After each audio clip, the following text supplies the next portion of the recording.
And let's pick it up with the transition. Oh, shit. Oh, fuck. That's great. Sorry, I just love the smell of ghee. My bad. Next video. Yeah. Priya puts ingredients up her nose.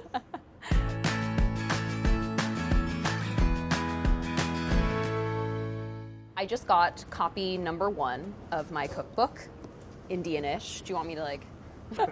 It comes out April 23rd. This is the cover in which my mom is depicted as Rosie the Riveter, but instead of we can do it, it's you can cook it, done by Maria Kumar, my favorite illustrator.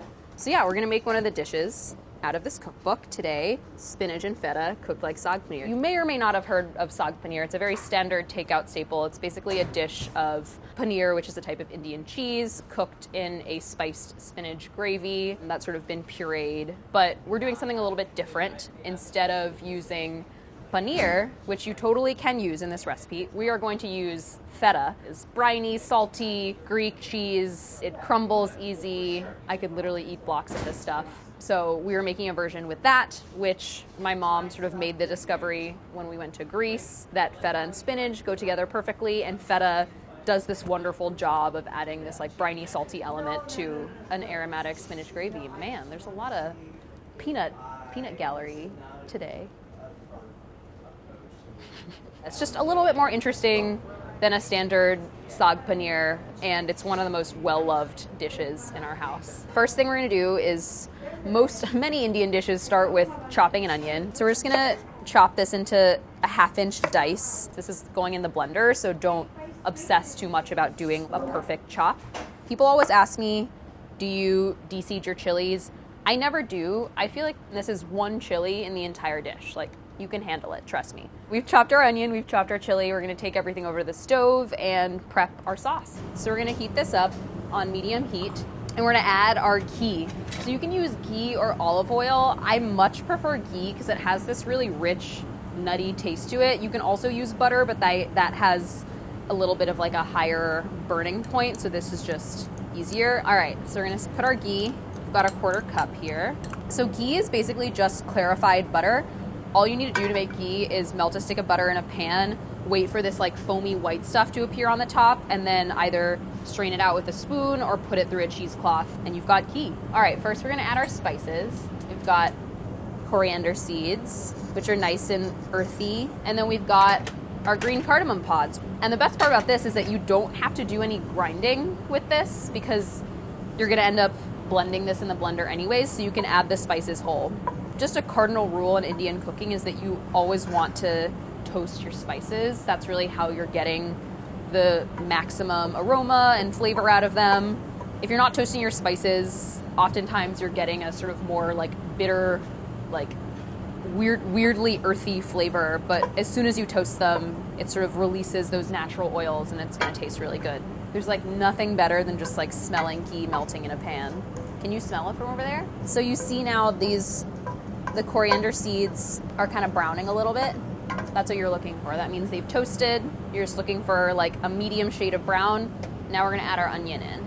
So we're cooking the onion now until it turns translucent. The key is you want to make sure they're coated in the ghee, and then you spread them out in a layer like this and leave them be. Like the bottom will get like a little bit charred, and you're sort of getting the most of that oniony flavor. You're getting the sweetness, you're getting the charness. That's sort of how the complexity builds.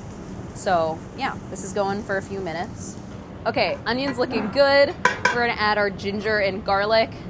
Ginger, garlic, and onion are essentially like the holy trinity of much of Indian cooking.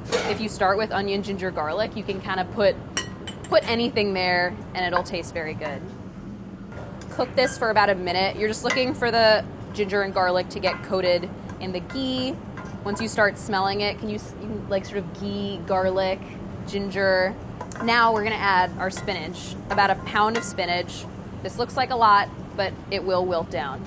I try to add it in like little bunches and then let it wilt, add another bunch, let it wilt. You're not looking for it to be completely like dead. You want it to have some of its green flavor, but you do want it to wilt because that'll make it easy to blend. So we're gonna let this cool down. I'm gonna first add our chili, roughly chopped. little bit of lime juice. You can add more or less depending on how tangy and acidic you like things. And then a teaspoon of salt. And then before we put it in the blender, we're just gonna let it cool down for a little bit. All right, so here's my tip about feta, which is that you wanna buy it in block form like this. You don't wanna buy it crumbled in those little like packets that you get at grocery stores. When you get it in these big blocks, it dries out less easy, especially if you get it packed in brine, which is sort of like the salty water that gives feta its wonderful flavor. I'm gonna do cubes because it sort of looks the most similar to saag paneer. So paneer is a type of Indian cheese. I guess it's similar to like if you were to just press ricotta together into a firm block. It doesn't really have much of a taste to it, but it's got a lot of texture and it absorbs sauces really well, which is why it works well in Indian cuisine where there's a lot of vegetarian cooking and you want something that'll really soak up the flavors of all those spices. What I would say is that I like saag paneer, but I love saag feta. Something that I like truly dread is transferring things from a pan to a blender. Like, is there anything worse? Is there some like trick that I'm missing about transfer from pan to blender? Like this is just with a cup measurement? Let's try it. Because usually I'm literally just like it's just like a very awkward move. Let's try it. Let me try, okay. There's a cup right there in your top drawer. Oh, there it is. Aha! Oh my God. All right, let's try it. Let's see. Oh, yeah. Hot tips from @RhodaBoonFood. Okay, so blending the spinach. You are not looking for baby food. You want something that is somewhat homogeneous, but still has some sort of flecks of spinach in it. Like, you don't want to taste it and just taste like the exact same thing. You want to taste like a little bits of spinach. So we're gonna blend it, but not too much. All right, so this is the consistency you're looking for. See how like it's got some little spinach flecks? All right, I'm gonna just taste this. It's really good.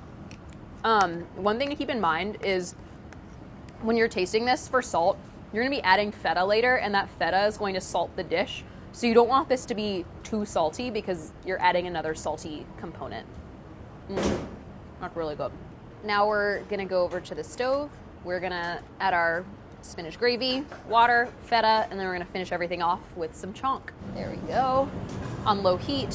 One of my mom's tricks for getting that out of a blender is to put a little bit of water, swirl it around, and then add it back in.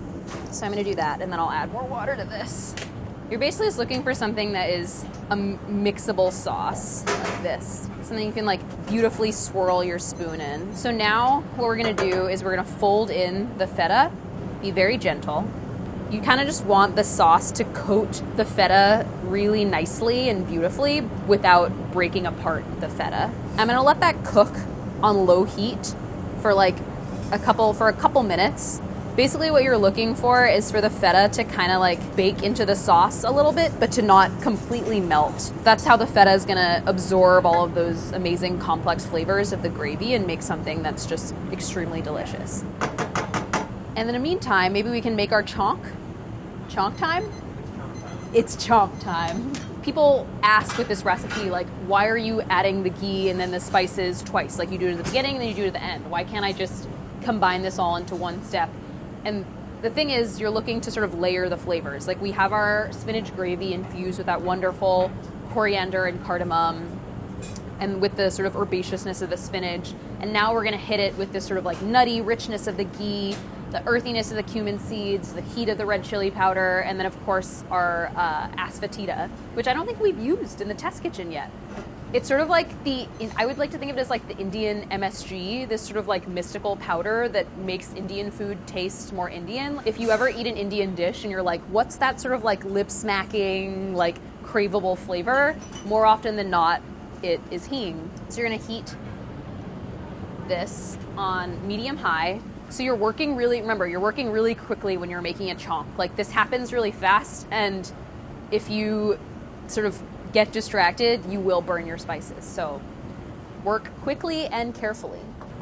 So we add our ghee. As soon as this melts and sort of turns transparent, we'll add our cumin seeds. As soon as you start to see the cumin seeds kind of dancing around like this, as soon as they're like doing a little jig in the pan, that's usually when they're about ready.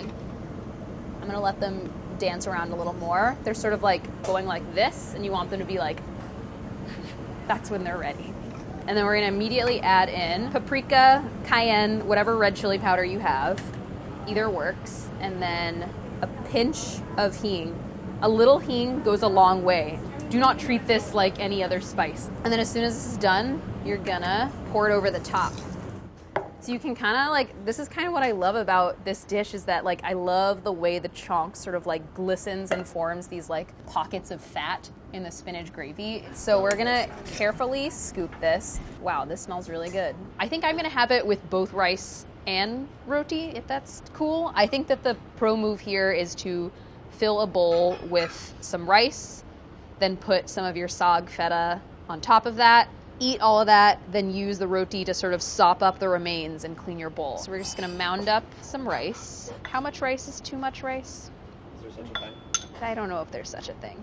Oh, I feel so bad like piercing this beautiful like chonkified thing. Chonkified. Chonkified, make captive. You can make chonk into an adverb, a verb. It can be anything you want it to be.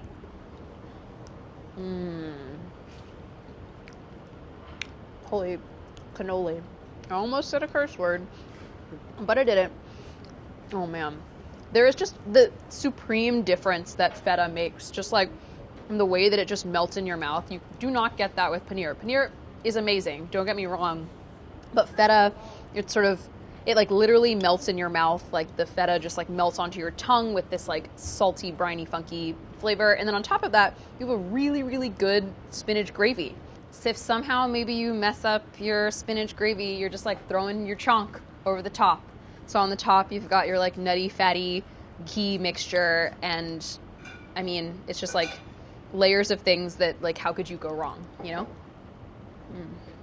You will not find feta cooked like saag paneer in India. It's one of those like distinctly Indian American dishes, but I think that's what makes it so wonderful. Like, you know, immigrants come to this country, they can't find all the ingredients that they're looking for. They find substitutes and like beautiful new discoveries are made. Feta cooked like saag paneer. That's exactly what it is. It might be sacrilege to put feta in saag paneer, but what is it? If loving feta cooked like saag paneer is wrong, I don't want to be right.